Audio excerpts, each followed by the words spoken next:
அன்புடன் சத்தியத்தை கைக்கொண்டு தலையாகிய கிறிஸ்துவுக்குள் எல்லாவற்றிலேயும் நாம் வளர்கிறவர்களாய் இருக்கும்படியாக அப்படி செய்தார்.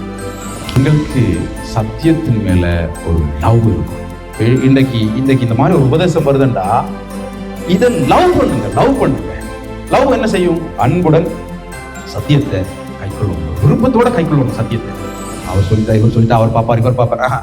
நான் இயேசுவை லவ் பண்றேன், வார்த்தைகளை நேசிக்கிறேன், அதை நான் என்ன செய்யறேன்? அக்செப்ட் பண்ணி இருக்கிறேன், ஏற்றுக்கொள்றேன். ஆண்டவரே, உமக்காக எனக்கு எல்லாவற்றையும் அனுபவிக்க என்ன உண்டு, ஆனாலும் எல்லாம் தகுதி இருக்காதுன்ற அந்த வார்த்தையை நான் இப்ப லவ் பண்றேன். ஆண்டவரே, எனக்கு அது முடியும், ஆனா நான் என்ன செய்யறேன்? ஆண்டவர், உமக்காக நான் அதை செய்ய மாட்டேன். ஏன்னா நான் உங்களுடைய சத்தியத்தை லவ் பண்றேன், நேசிக்கிறேன் அப்படின்னு சொல்லி அந்த உள்ளத்துல சத்தியங்களை நேசிக்க கற்றுக்கொள்ள வேண்டும்.